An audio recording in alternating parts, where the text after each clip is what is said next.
करती हूँ यूपी से, मतलब मेरा ओरिजिन वहाँ से है और बहुत छोटे घर से, मतलब पापा मिल वर्कर थे, तो ऐसा भी नहीं कि कोई बड़े घर से हम आए हैं। वो उन्होंने भी स्ट्रगल किया लाइफ में, हमने भी स्ट्रगल किया, राइट? तो बट यही था कि अ, थोड़ी-सी सैलरी में हम 6 भाई-बहनों को पालना होता था उन्हें। तो हमने एजुकेशन भी ऐसा नहीं कि कोई हायर डिग्री मतलब बहुत अच्छे स्कूल से जाके या बहुत अच्छे कॉलेज से जाके किया, नो। हाँ, जैसे मुंबई में चलता है बीएमसी स्कूल, बृहन मुंबई यानी स्कूल्स होते हैं, वो भी vernacular medium, pure Hindi medium से मैंने पढ़ाई की और फ्री ऑफ कॉस्ट में, क्योंकि गवर्नमेंट स्कूल था, कोई फीस नहीं लगती है और वहाँ से पढ़ाई किया, स्कूलिंग खत्म किया, कॉलेज खत्म किया। लेकिन ये था कि I was not very good student, ऐसा नहीं कि मैं हमेशा कहती हूँ कि मैं ऐसी स्टूडेंट नहीं थी और मेरे जैसे बहुत सारे लोग होंगे, जो कभी फेल भी नहीं हुए और कभी फर्स्ट भी नहीं आए लाइफ में, राइट? हाँ, लेकिन एवरेज लाइफ जीते थे, तो वैसी मैं भी थी और वो करते-करते कॉलेज खत्म किया, फिर उसके बाद जॉब स्टार्ट किया।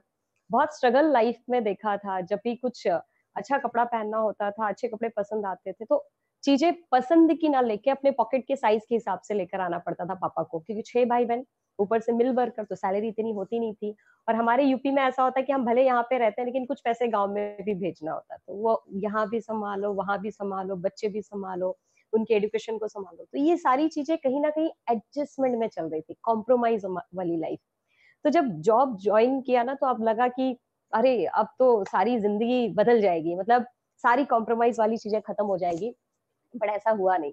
अ, मुझे मुझे ये चीज़ समझ में आई कि हम तो पेरेंट्स के राज में ही सही थे, क्योंकि वहाँ ज़िद करते थे तो कभी न कभी तो चीज़ें मिल जाती थी। लेकिन हम जब खुद कमाने लगते हैं ना, तो हम रोज़ी-रोटी और मजबूरियों के आगे नहीं बढ़ पाते हैं।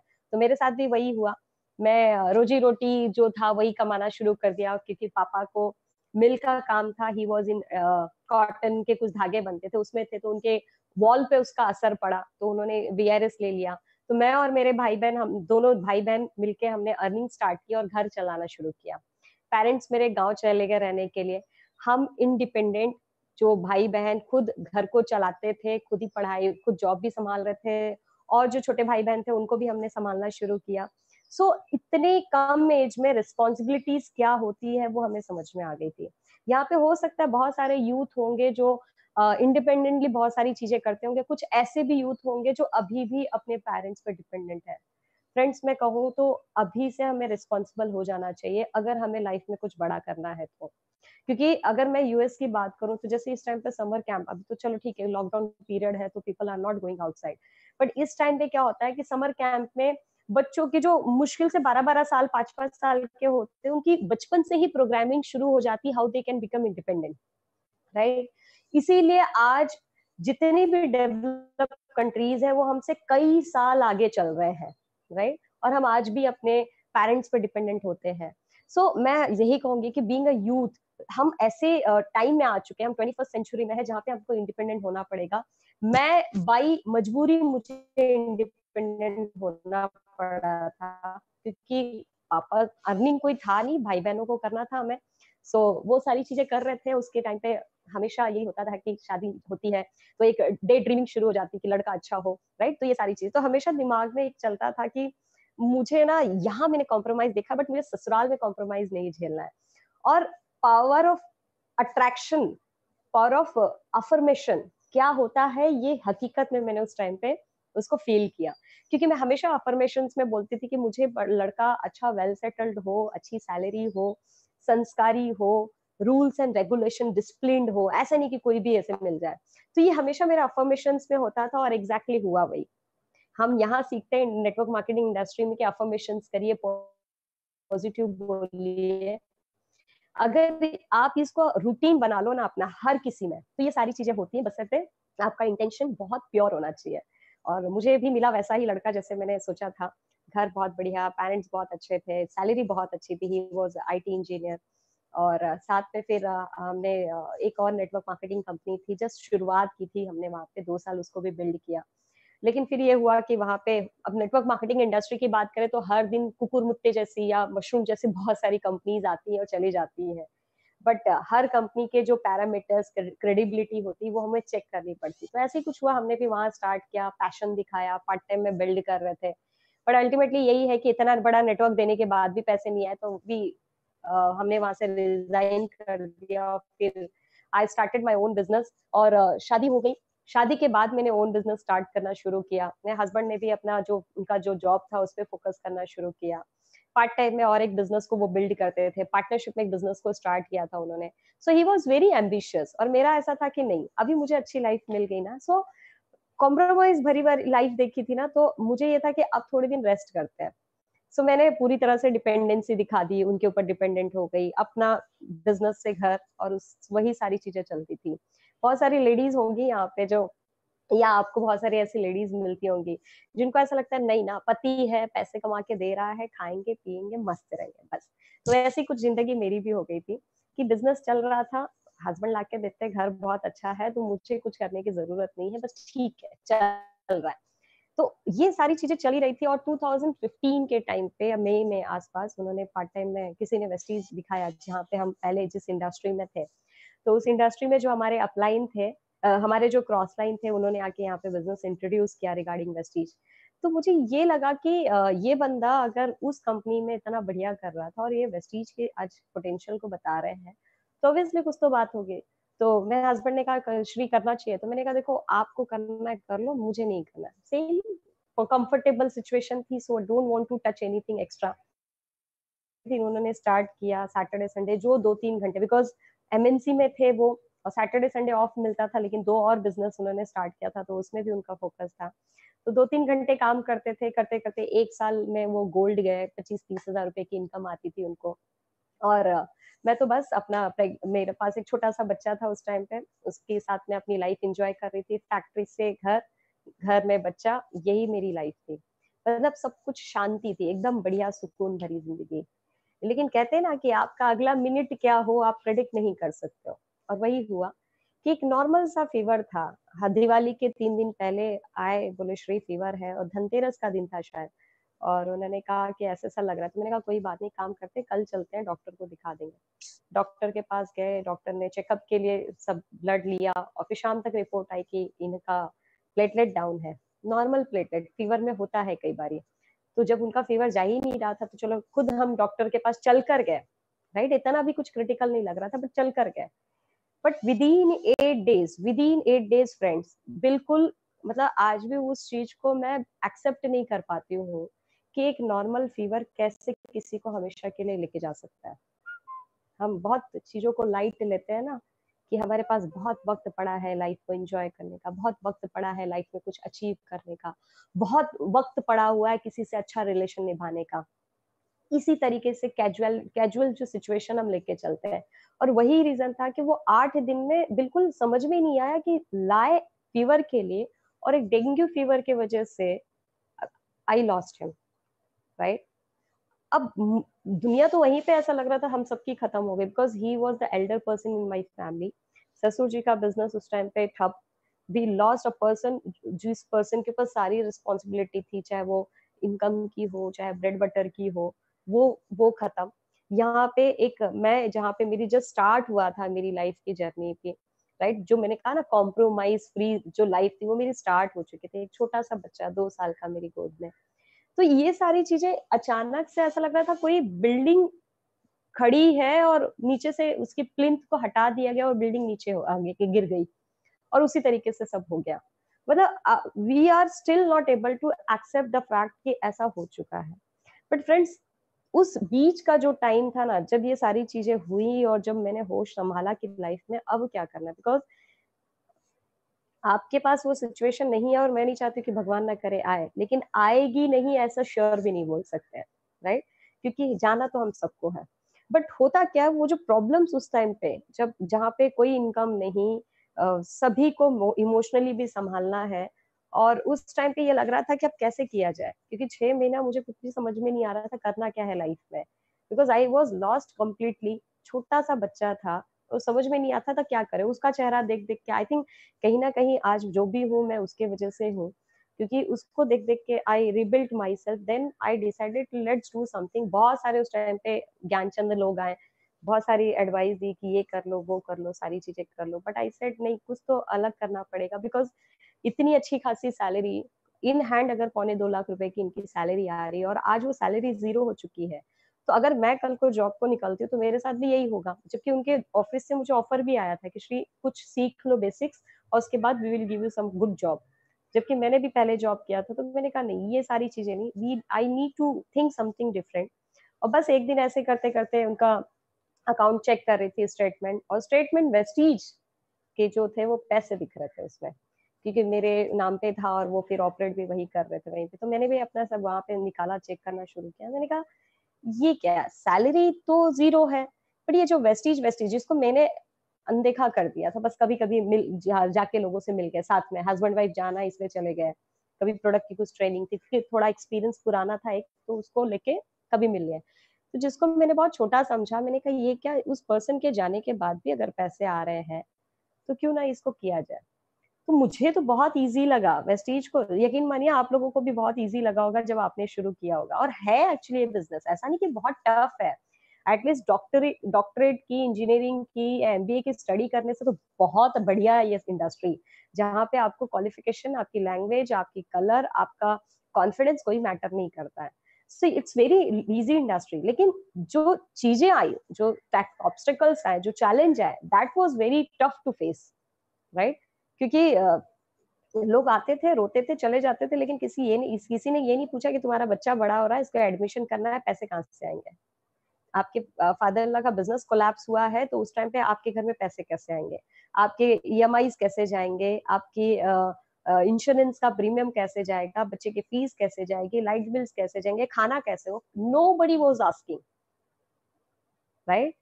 ये जो चैलेंज कहते हैं ना, फाइनेंशियल लॉस, दो लॉस हुआ। एक तो मॉरल लॉस हुआ था, हमारे पीछे जो सबसे बैकबोन बन के खड़ा पर्सन, वी लॉस्ट हिम। दूसरा फाइनेंशियल लॉस था, नो डाउट उनके पैसे बाद में मिले, लेकिन जो वो पीरियड था, उस पीरियड में तो सबसे मेन था ना कि आज भी अगर हम लॉकडाउन में घर बैठे हैं, तो हमारी जो बेसिक चीजें चलती है उसके लिए भी तो पैसे चाहिए ना, राइट? तो वो जो पीरियड था तो बहुत टफ था टू रीथिंक करना क्या है। देन जब वेस्टीज के बारे में बात आई, तो मैंने कहा ये इसके बारे में बता रहे थे, और उनको मैंने हमेशा पूछती थी कि आप क्यों नेटवर्क मार्केटिंग करना चाहते हो। और आपने पहले भी रात रात भर आते थे प्लान दिखा के, कभी 1 बजे, कभी 2 बजे, बारिश हो चाहे कैसे, तो आप इतनी लेट आते थे पहले वाली कंपनी में, अब क्यों कर रहे हो, वहां तो कुछ मिला नहीं, यहाँ क्यों कर रहे हो। तो उन्होंने बोला नहीं श्री, यहाँ पे है इसमें पोटेंशियल, और नेटवर्क मार्केटिंग इंडस्ट्री वो इंडस्ट्री है जहाँ पे इंसान के जाने के बाद सिक्योरिटी कैसे खड़ी कर सकते हैं, ये यहाँ पे मैंने देखा है, राइट? क्योंकि कुछ टाइम पे, उस टाइम पे केसेस थे इस तरह से। तो और वो चीज मुझे तब क्लिक हो गई जब मैंने अपना स्टेटमेंट देखा, और फिर मैंने उनके मोबाइल में जाके लॉग इन किया हुआ था, मैंने चेक किया, and seriously the person, the main person, that person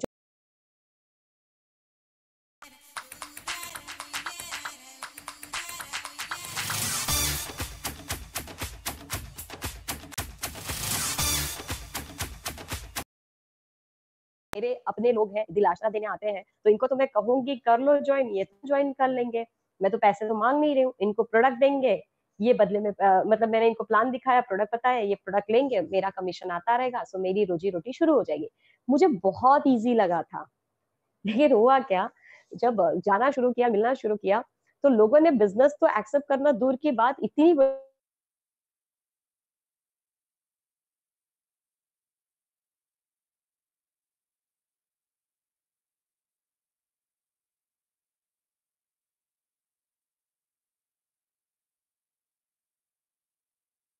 होता होगा जब लोग बोलते होंगे अरे तेल साहब उनका ये कोई काम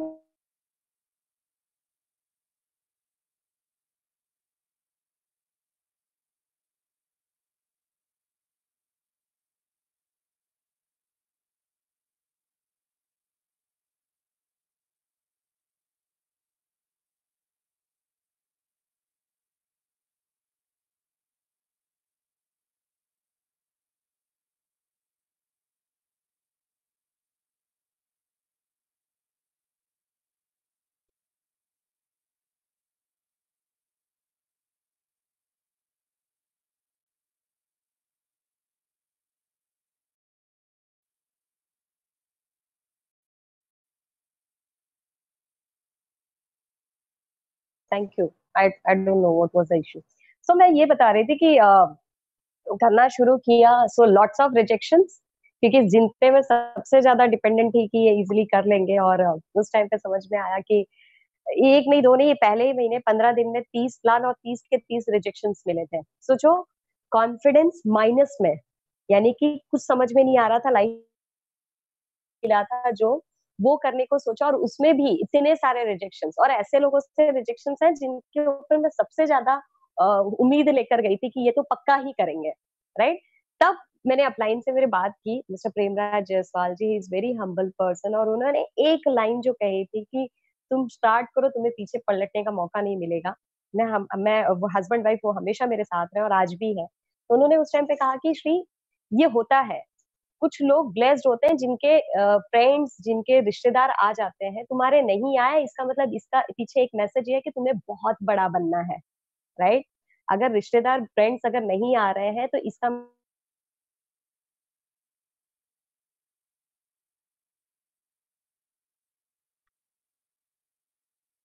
फ़र्क नहीं पड़ता बिकॉज़ ये सिद्धांत रहा है नेटवर्क मार्केटिंग इंडस्ट्री का कि ये इंडस्ट्री अनजान लोगों के ज़रिए चलती है। ज़रूरी नहीं कि यहाँ पे सारे लोग पहचान के हों। तो आप में से कोई ऐसा है जिनके साथ में उनके फ्रेंड्स, उनके रिश्तेदार, उनके भाई-बहन नहीं आए हैं तो डोंट वरी। मेरे भी आज तक है लोग प्रोडक्ट यूज़ कर रहे हैं but they are not actively doing business तो भी मैं यहाँ तक हूँ ना। सो इसको एज़ अ एग्ज़ाम्पल समझ के चलिए and don't be dependent on them. फिर उसके बाद बहुत सारे चैलेंजेस, रिजेक्शंस वहाँ से आए, देन छोटे से बच्चे को छोड़ के निकलना that was very tough for me because होता कैसे कि जब मम्मी और पापा दोनों होते हैं एक बच्चे के लिए या तो मम्मी अगर काम कर रही है तो बच्चे पापा आते हैं थोड़ी देर मॉरली उसको सपोर्ट करते हैं, खिलाते हैं, एक एक बोलते हैं ना कंप्लीटनेस की चीज़ें होती हैं। बट मेरे केस में ऐसा था कि मुझे ही उसको सँभालना है, खिलाना है, पिलाना है, अपब्रिंगिंग भी करना है और मुझे ही उसको मॉरली सपोर्ट भी करना है। बट मेरे केस में तो ऐसा होता था कि अब घर में जो मेन चीज़ है 1 लाख रुपया कैसे भी चाहिए, वही नहीं आ रहा तो कैसे करेंगे? तो बच्चे को सास-ससुर के पास रखते थे, उनको समझाया, उनको कॉन्फिडेंस में लिया, उनको मेरे ड्रीम के बारे में बताया कि मम्मी, बाबूजी मेरा एक ही ड्रीम है कि मेरे हस्बैंड के जितने ड्रीम थे वो ड्रीम मुझे पूरा करना है। This is my dream, that's it. तो उन्होंने सपोर्ट किया, बच्चे को सँभाला, रोता था, घर से जब-जब निकलती थी तब-तब रोता था। उसको देख के मैं रोती थी, बस में जाती थी क्योंकि उस टाइम पे पैसे इतने होते नहीं, सो आई वाज़ ट्रैवलिंग इन बस। तो जब-जब बस में जाती थी, तो मुझे अगल-बगल के लोग देखते थे, बोलते थे कि क्यों क्यों रो रही है, राइट? इतने छोटे बच्चे को छोड़ के निकलना लेकिन कई बारी तो जो रिलेटिव्स थे, जो तो शुरू तो नहीं किए लेकिन वो बोलते थे कि, "अरे! इतने छोटे बच्चे को छोड़ के जाती है।" बट कभी जवाब नहीं दिया उनको, लेकिन मन में एक ही चीज़ था कि आज ये शायद मैं जा रही हूँ, वो जो रो रहा है उससे कोई फ़र्क नहीं पड़ता है। लेकिन कल को जब ये बड़ा होगा और चीज़ों को माँगेगा और तब मैं जब नहीं दे पाऊँगी और वो रोएगा, वो मुझसे बर्दाश्त नहीं होगा, राइट? और आज उसका बहुत अच्छा रिज़ल्ट आया है कि मैं उस टाइम पे जो उस मेरे बच्चे ने उस टाइम पे जो सैक्रिफ़ाइस किया, जो मैंने उसके लिए सैक्रिफ़ाइस किया, उसका रिज़ल्ट आज बहुत अच्छा आया है। राइट? उसके बाद और रिजेक्शंस की बात करें तो कॉन्फिडेंस की सबसे ज़्यादा प्रॉब्लम आई थी। आप में से कई सारे लोग होंगे जो बोलते होंगे कि हमारे अपलाइन ही प्लान दिखाएँगे तो ही बिज़नेस चलेगा। हम डिपेंडेंट होते हैं अपलाइन के ऊपर। बट मेरे केस में ऐसा था कि अपलाइन को मैं कहाँ एक तो पहले वो जेंट्स, ऊपर से ऐसा होता है कि वो हमसे बहुत दूर रहते थे और मुझे तो बहुत स्पीड में बिज़नेस को बिल्ड करना था। So I can't be dependent on my my upline. तो मैंने चीज़ों को सीखा, पीवी, बीवी, प्रोडक्ट एवरीथिंग आई लर्न्ड। उसके बाद मैंने बिज़नेस को खुद इंडिपेंडेंटली करना शुरू किया। बहुत रिजेक्शंस मिल देते थे, कई बारी कॉन्फिडेंस ही नहीं होता था, तो मैंने ट्रेनिंग्स पे बहुत ध्यान दिया। जितनी ट्रेनिंग्स हो, सीएनटी हो, फिर कंपनी की वो कोई भी ट्रेनिंग हो, वीएलसी हो, सारी ट्रेनिंग्स को मैंने अटेंड करना शुरू किया। और फ्रेंड्स मैंने किसी को उस टाइम पे ये पता लगने नहीं दिया कि मैं किस सिचुएशन से निकल के आके बिज़नेस कर रही हूँ। क्योंकि लोग आज आपकी परिस्थिति पे ध्यान नहीं देते, लोग आपकी सक्सेस पे ध्यान देते हैं और जब आप सक्सेसफुल हो जाते हैं, तो लोग आपके पीछे की स्टोरी को सुनने के लिए रेडी होते हैं। आप लाइफ में कुछ भी नहीं और आपकी स्टोरी शेयर करोगे तो nobody is interested to listen your story. तो मैंने किसी को बताया नहीं but I focused myself on training और मैं आपको बताऊँगी वो कौन-कौन सी ट्रेनिंग्स थी जो मैंने की उस टाइम पे और जिसका बहुत अच्छा रिजल्ट निकला। करते अपलाइन ने कहा 3 साल काम करना है, 3 साल में सारी चीज़ें ठीक हो जाएँगी। बट धीरे-धीरे 1.5 साल के अंदर ही मैंने गोल्ड से फिर स्टार, फिर डायमंड, फिर स्कूटी ली। उसके बाद मैंने 11 लाख रुपए की एक बलेनो कार खरीदी लास्ट ईयर 1 साल हो चुके हैं अभी मुझे, राइट? उसके साथ-साथ मैं कभी बाहर घूमने का मतलब अपॉर्च्युनिटी तो बहुत आती थी जॉब से या हस्बैंड के थ्रू पे लेकिन मैंने कहा था काम के लिए कभी नहीं जाएंगे, जाएंगे इंडिया के बाहर तो सिर्फ घूमने जाएंगे। और वो सपना भी यहाँ से पूरा हुआ कि एक बार नहीं, दो दो बार, और लास्ट टाइम का तो टूर हमने सामने से कैंसिल किया। मतलब ये ताकत मिली कि सपने जबरदस्ती के पूरे होते, जो नहीं भी होते वो भी सपने बनते हैं। और सामने से मैंने कहा कि मुझे इस बार नहीं जाना, I will go for European tour, right. So यहाँ पे विदेश घूमने का सपना, और उससे ज्यादा इंपॉर्टेंट है कि कॉन्फिडेंस जो सबसे ज्यादा मेरा गया हुआ था, वो कॉन्फिडेंस कमाने का मौका मिला यहाँ पे। कि जहां मैं 4 लोगों से बात नहीं कर पाती थी, पानीगिरी सर ने देखा है मुझे कि यहाँ पे 10-10 हजार लोग अवार्ड फंक्शन में या यूथ एम्पावरमेंट फंक्शन में होते हैं, उनके सामने बात करने का मौका मिलता है। तो ये चीज मुझे यहाँ पे एडिशनल मिली है। लोग पैसे दे दे के कॉन्फिडेंस सीखते हैं कि मैं कॉन्फिडेंस कैसे गेन करूं, लेकिन ये इंडस्ट्री पैसे के अलावा बहुत सारी चीजें बाय डिफॉल्ट दे देती है। कि कॉन्फिडेंस दिया, देन पर्सनालिटी दी। मेरी कुछ पिक्चर्स होंगी फेसबुक पे, I was typical house, I became very typical housewife, जिसने कॉर्पोरेट इंडस्ट्री में जॉब किया था, लेकिन जब वो वाइफ, हाउसवाइफ के वेशभूषा में आई, तो मुझे कोई लेना नहीं देना था किसी से, अपने आप में रहती थी। सो जो पर्सनालिटी है, पर्सनालिटी का मतलब ये नहीं कि चेहरे पे मेकअप हो, अच्छे दिखना, नो। जो डाउन साइज हो गई थी अपने आप को, हमेशा जो थोड़ा सा वीक फील करती थी, वो यहाँ पे मुझे वापस रिगेन करने का मौका मिला कि I can speak in front of many people. मैं अपनी पर्सनालिटी से किसी को भी अपने ऑर्गेनाइजेशन में बिल्ड कर सकती हूँ। तो ये सारी चीजें एडिशनल मिली। और सबसे इम्पोर्टेंट चीज है कि एक लेडी के लिए सपना होता है कि लोग उसको उसके नाम से जाने। जैसे शादी के पहले पापा के नाम से जाना जाता है एक लड़की को, शादी के बाद में हस्बैंड के नाम से जाना जाता है, और जब बच्चे हो जाते हैं तो फिर बच्चे का नाम लगता है आगे। तो खुद की पहचान जो होती है ना, अगर चाहते हैं तो ये इंडस्ट्री आपके लिए है, फॉर ऑल लेडीज। इनफैक्ट जितने भी जेंट्स हैं, मैं कहूंगी आपकी घर की लेडीज को इन्वॉल्व करिए, because it's a family business. और आप चाहते हो कि आपकी फैमिली सिक्योर रहे, भगवान ना करे आपके ना रहते या आपके रहते हुए भी आप उनके साथ फुल ऑन एंजॉय करना चाहते हो, तो इस बिजनेस को बिल्ड करना है। जैसे आप सभी के अपलाइन है, हम सब ने उनको, मतलब आई डोंट नो अपलाइन में आते हैं कि नहीं, बट सुदर्शन मोहंती जी के बारे में हमने सुना। I am so sorry sir if upline, okay. Sudarshan Mohanty sir से हम सब इंस्पायर्ड हैं कि आज जो बिजनेस उन्होंने बिल्ड किया था, उसके वजह से शिवानी मैम को, उनकी पूरी ऑर्गेनाइजेशन को जो आज चीजें, एक एग्जाम्पल मिला कि जो हम लोगों को बताते हैं वो एग्जैक्टली है। एक सिक्योर्ड लाइफ मिलती है यहाँ पे। हस्बैंड ने मेरे अगर शुरू नहीं किया होता वेस्टीज के बारे में, तो आज मुझे ये सारी चीजें नहीं मिली होती, राइट। तो फ्रेंड्स, एक ही चीज एग्जाम्पल लोगों को देना चाहती हूँ कि आप वेट मत करिए कि वक्त बुरा आए तो मेरे अंदर बहुत सारी एनर्जी आ जाएगी, बहुत ताकत आ जाएगा और मैं जो सामने आएगा वो करना शुरू कर दूंगा। फ्रेंड्स, उस वक्त जब वक्त बुरा आता है ना, तो कॉन्फिडेंस की धज्जियां उड़ती है, राइट। कोई सपोर्ट नहीं करता, कोई मॉरली आपके साथ आगे नहीं आता है। इसलिए मैं कहती हूँ कि जब आपको प्यास नहीं लगी है तब कुआं खोदना चाहिए, क्योंकि प्यास लगने के टाइम पे कुछ चीज समझ में नहीं आती है, राइट। तो इस बिजनेस को बहुत पैशनेटली बिल्ड करना चाहिए, जैसे कि मैंने बिल्ड किया for security, because right now I am single mother. और मैं नहीं कहती हूँ कि अगर आपके लाइफ में ऐसी सिचुएशन आए तो करो, राइट। आपके पास जब सब कुछ अच्छा चल रहा है तो क्यों ना उसको और बेटर बनाया जाए, राइट। सो एक सेलिब्रिटी वाली लाइफ यहाँ पे जीने का मौका मिल रहा है।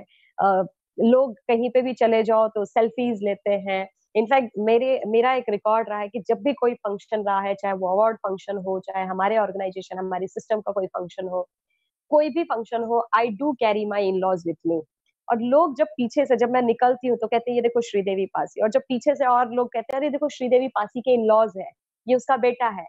और इतना खुशी मिलता है, मतलब इनफैक्ट मेरे इन लॉज को इतनी खुशी मिलती है, वो कहते हैं कि आज मेरी बहू के वजह से आज हमारा नाम है। मेरे जो खुद के पेरेंट्स हैं वो कहते हैं कि अ, मेरी जो बेटी है आज वो एक बेटे के जैसा दम रखती है, लोग मुझे हमें जानने लगे हैं इसकी वजह से। सो ये जो चीज है ना, ये एडिशनल मिलता है इस इंडस्ट्री से। सिर्फ पैसा तो हम कहीं भी कमा लेंगे, नौकरी कर लो उसमें कमा लेंगे, बिजनेस कर ले उसमें भी कमा लेंगे, लेकिन यहाँ पे जो बाई डिफॉल्ट चीजें साथ में आती है ना, that is unique, right. So we gain lots of proud moment also. Family के लिए एक प्राइड फील होता है। जैसे मेरे बच्चे के लिए आज कहा जाए तो उस सभी के लिए होता होगा, कई सारे पेरेंट्स होंगे, आप अपने बच्चों से पूछिए कि आपके लिए फेवरेट हीरो या हीरोइन कौन है, आपका फेवरेट स्पोर्ट्स पर्सन कौन है, आपका फेवरेट सेलिब्रिटी कौन है। तो वो किसी ना किसी पर्सन का नाम लेंगे जो कि टीवी पे आता होगा। वो कभी आके ये नहीं कहेगा कि बच्चा आपने खाना खाया कि नहीं खाया, बच्चा आपको कौन सी बुक चाहिए, राइट? वो कभी नहीं पूछेंगे। तो फ्रेंड्स, ये वो जगह है जहाँ पे आप अपने बच्चों के लिए सेलिब्रिटी बन सकते हो, राइट? तो जहाँ पे बच्चे कहते हैं कि मेरी मम्मा मेरी रोल मॉडल है, मेरी बेस्ट फ्रेंड मेरी मम्मा है, मुझे बनना है तो मेरी मम्मा की जैसे या मेरे पापा के जैसे बनना चाहिए, है ना? सो ये सारी चीजें यहाँ पे मिलती हैं। तो आज वही सारी चीजें एंजॉय करने का मौका मिल रहा है। वेस्टीज ने एक और मुझे चीज दे दी, that is called youth icon, कि आज यूथ को देखा जाए तो स्ट्रगल करते हैं। जैसे कि मुंबई की अगर बात करो तो लोग हार्डली 25-30 हजार कमाने के लिए एक पढ़े लिखे प्रोफेशनल वेटर का काम कर रहे हैं, डिलीवरी बॉय का काम कर रहे हैं, एमबीए करके लोग, पता नहीं, क्योंकि नौकरियां है ही नहीं इंडस्ट्री में। तो कुछ भी, अभी जैसे लॉकडाउन का ही पीरियड देख लो, भगवान ना करे ये फेज आगे और कोई दूसरा फेज आया। आज तो चलो कोरोना है, कल और कभी फेज आया, क्योंकि आज के डेट में 87% यूथ है इंडिया में। और जब नौकरी की बात करते हैं तो नौकरी उनके अकॉर्डिंगली है ही नहीं। 90 लाख लोग ग्रेजुएट होते हैं हर साल, और उसके अगर अगेंस्ट में देखा जाए तो हार्डली 58 लाख नौकरी होती है, और वो भी कई बार मिलती नहीं है, बिकॉज हम सबको पता है यहाँ का सिस्टम क्या है। तो कई सारे लोग हैं जो पढ़े लिखे होकर यहाँ वहां भटक रहे हैं, 20,000 25,000 की सैलरी के लिए इतना स्ट्रगल करते हैं। लेकिन ये वो इंडस्ट्री है जहाँ पे यूथ को बहुत अच्छा प्लेटफॉर्म मिल रहा है। आज यहाँ पे हम कई सारे, जैसे शिवम गोस्वामी हो गई, पूर्णिमा सिंह हो गई, ये ऐसे लोग हैं जिनकी एज भी 25 साल क्रॉस नहीं हुई है, but they are making income in lakhs, luxury car drive करते हैं, राइट? सो यूथ के लिए सबसे बेस्ट प्लेटफॉर्म है, क्योंकि हम क्या करते हैं, इतने साल एक तो पढ़ाई करते हैं, पेरेंट्स हमारे हमारे हर एग्जाम में हमारे साथ स्ट्रगल करते हैं, और उसके बाद भी हम एक ऐसे पर्सन के जाके ले नौकरी करते हैं जिसके ड्रीम है, और वो हमको इसलिए नौकरी पे रखता है क्योंकि हमारे जिंदगी का कोई ड्रीम नहीं है, हम नौकरी पे। और हमारा प्रोग्रामिंग भी तो ऐसे ही होता है ना। मुझे याद है जहां तक का कि इतनी स्कूलिंग कॉलेज करने के बाद इतने सालों में किसी भी एक टीचर ने आके ये नहीं पूछा कि श्रीदेवी पासी, आप कितने लोगों को नौकरी देना चाहते हो आगे जाके। सबने खाली ये पूछा है कि एमबीए बनना है, इंजीनियर बनना है, पायलट बनना है, डॉक्टर बनना है, क्या बनना है, सो दैट आपको कौन सी नौकरी मिलेगी। किसी ने हमको job provider, job job creator बनाना नहीं सिखाया, हर एक ने हमको जॉब सीकर बनाया। लेकिन ये वो इंडस्ट्री है जहाँ पे हम लोगों की जिंदगियां बदल सकते हैं, we can provide jobs to people. इस तरह से ताकत मिलती है। हाँ, सभी लेडीज को यहाँ पे खुद का नाम, जैसे नमक ज्यादा हो जाए खाने में तो बहुत क्रिटिसिज्म होता है, लेकिन कभी किसी ने ये नहीं कहा कि आपकी वजह से मेरी जिंदगी बदल गई है ना? या मम्मा आप बहुत, आप मेरे लिए प्राउड, मतलब mumma I feel proud on you कि आप मेरी माँ हो। तो ये सारी चीजें नहीं होती, बट इस को एक यूनिकनेस के साथ में प्लेटफॉर्म दिया गया, स्पेशली वेस्टीज। तो हम जिस तरह से लीडिंग लेडीज बुक देख देख के यहाँ तक आए हैं, तो हर एक लेडी को एक सम्मान मिलता है। और लेडीज के लिए सम्मान, लेडीज क्या, मैं सभी लोगों की बात करूँ, चाहे जेंट्स हो, चाहे स्टूडेंट हो, चाहे लेडीज हो, अप्रिसिएशन, राइट? अप्रिसिएशन एक ऐसा हंगर है जो सभी को भूख लगती है अप्रिसिएशन की, है ना? सभी चाहते हैं कि कोई ना कोई इनको अप्रिशिएट करे। तो ये वो जगह है जहाँ पे अप्रिसिएशन बाय डिफॉल्ट, इतनी पॉजिटिव इंडस्ट्री है। लेकिन सबसे मेन चीज, अब मैं आती हूँ थोड़ी सी ट्रेनिंग पार्ट में, कि ऐसी कौन सी चीजें हैं, देखो आपका ड्रीम है तो सब कुछ होगा, लेकिन कुछ चीजें ऐसी होती हैं जिसको सबसे ज्यादा हमको ध्यान देने की जरूरत है, क्योंकि लोग हर एरिया में बहुत नंबर्स में एंट्री मारते हैं, लेकिन सक्सेसफुल हर कोई नहीं हो पाता है। उसका रीजन क्या है, राइट? कुछ पॉइंट्स, करीबन 12-13 पॉइंट्स होंगे जो मैं आप सभी को नोट कराना चाहूंगी, जिसको करते करते आज मेरी अगर लाइफ चेंज हो सकती है, इतना स्ट्रगल अगर मैंने देखकर यहाँ पर आ सकती हूँ, तो वो ऐसी कौन सी चीज है। सबसे पहली चीज जो बात करूंगी, दैट आपको विश्वास रखना होगा। पहला, खुद पे। दूसरा, कंपनी पे। तीसरा, आपके सिस्टम पे, जो भी आपका एजुकेशन सिस्टम है। चौथा, आपकी अपलाइन पे। ये 4 चीजों पे हमें फेथ रखना पड़ेगा, क्योंकि बिना विश्वास के हम कुछ नहीं कर सकते हैं। हम जिस तरह से अपने पेरेंट्स पे ब्लैंक फेथ रखते हैं, वो भगवान को जो मानते हैं, हम उन पे ब्लैंक फेथ रखते हैं, क्योंकि जो ये लोग ऐसे लोग हैं जो करेंगे, अच्छा ही करेंगे हमारे लिए, ये हमारा विश्वास है।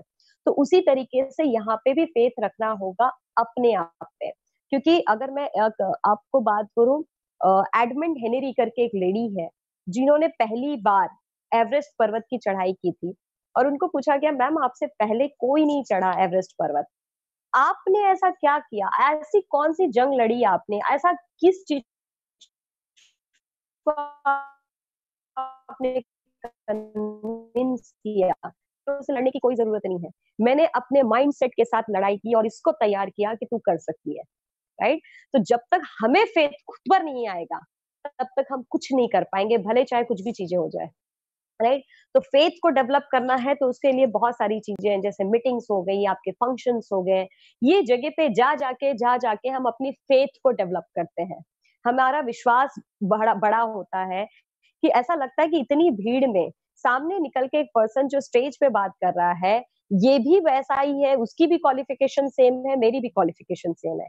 सामने वाले पर्सन का बैकग्राउंड सेम है, मेरा भी सेम है। लेकिन ये भीड़ का हिस्सा ना बन के आज भीड़ के सामने खड़ा है और लोग उसको बहुत ध्यान से सुन रहे हैं, तो ये कर सकता है तो मैं क्यों नहीं कर सकता हूँ? तो फंक्शंस, मीटिंग्स ये जो चीज़ें होती है ना, ये हमें हमारा फेथ डेवलप करने में हेल्प करता है। सो मस्ट अटेंड। अगर अपलाइन अभी जैसे लॉकडाउन के टाइम पे हम ज़ूम का उपयोग कर रहे हैं, ऑब्वियसली अगर अपलाइन कहते हैं 3 बार 4 बार आना है तो मस्ट अटेंड इट। क्या करना है? खा पी के सोएँगे, टीवी देखेंगे उससे बेटर अटेंड इट। कहीं पे भी फंक्शन है, गो फॉर इट। अब ऐसा नहीं है कि सिर्फ फंक्शन टू फंक्शन ही भाग रहे हैं। एक्टिविटीज भी करिए, लेकिन फंक्शंस में जहाँ पे आप पहुंच सकते हैं, आपके पास टाइम है और अपलाइन ने आपके उसके बारे में इंपॉर्टेंस बताई है, सो मस्ट अटेंड इट, राइट? कुछ सालों के लिए सारी चीजें कर जाइए, आप देखिए अपने आप सिस्टम ऑटो मोड पे आ जाएगी, आप हर चीजों पे फेथ रखोगे। उसके बाद आप अपने अपलाइन पे फेथ रखिए, बिकॉज भगवान, पेरेंट्स, उसके बाद जो तीसरा पर्सन आता है हमारा अपलाइन, वो अपलाइन जिसने आपको इस बिजनेस में इंट्रोड्यूस किया है और एक्टिवली, इस चीज को याद रखिएगा, एक्टिवली अपने ड्रीम्स पे वो पर्सन काम कर रहा है, लोगों की जिंदगियां बदल रहे हैं, उस अपलाइन के साथ सबमिशन में रहिए। अपलाइन का मतलब वो नहीं जो आपको बिजनेस में लेकर आया और वो घर में है, गायब है, वो that upline should be growing actively, actively हो, काम कर रहा हो, डेडिकेटेड हो अपने ड्रीम्स के लिए, और वो अपलाइन भी अपनी अपलाइन को सबमिटेड हो, तो उस अपलाइन के सबमिशन में रहिए। बिकॉज अपलाइन वो चीज है जो आपका टाइम बचाएगा, जो आपकी एनर्जी बचाएगा, क्योंकि जो चीजें हम गलतियां करते हैं नए नए होकर, अगर अपलाइन के सबमिशन में उनकी बात सुन रहे हैं तो सीधे सीधे वो सारी चीजें सॉल्व हो जाएंगी। So trust your upline, have faith on that, then have faith on Vestige also, because I am really feeling so proud. आज वेस्टीज जैसी जो कंपनी है वो कहीं नहीं मिल रही है। ये ऑर्गेनाइजेशन हर एक डिस्ट्रीब्यूटर का ख्याल रखती है, and heads off to the management Deepak sir. 2 महीने की बात की बातें वो सोचते हैं आने वाले 15 साल 20 साल बाद क्या होगा अभी से, है ना? उस तरह की प्रिपरेशन है उनके पास। अब जिस तरह से देख रहे हो, कल बाली जी का एक मैसेज आया था, कंसिस्टेंसी को ब्रेक मिला है, वहां पे हमें थोड़ी सी छूट मिली है, हमारे लिए सोचा जा रहा है। प्लस हजार ऐसे डिस्ट्रीब्यूटर जिनका मेंटेन नहीं हो पा रहा था ड्यू टू कोरोना, कोविड के वजह से, जिनको लॉकडाउन की वजह से बिजनेस नहीं हो पाया है, तो उन लोगों को, हजार लोगों को उनका कमीशन किया। ये कौन सोचता है? मैंने कॉर्पोरेट में 5 साल काम किया, एक आदमी अपने से ज्यादा किसी और की सोच ही नहीं सकता है। लेकिन यहाँ पे पूरा का पूरा कंपनी एक ऐसा बोलते हैं एंटिटी, वो हम सबकी बात सोच रहे हैं। So we are really blessed. इसके ऊपर फेथ रखना पड़ेगा वेस्टीज के ऊपर। प्लस चौथा फेथ होगा आपका एजुकेशन सिस्टम, जो भी आपका एजुकेशन सिस्टम है, उस एजुकेशन सिस्टम के बारे में आप जो भी वो सिस्टम की बात कर रहे हैं, जो भी वो स्टेप्स की बात कर रहे हैं, डू फॉलो दैट। क्योंकि यहाँ पे नौकरी के जैसा 35-30 साल काम नहीं करना है। यहाँ पे कुछ सालों के लिए सिस्टम को अपने ऑर्गेनाइजेशन में रन कर दीजिए, खुद अपने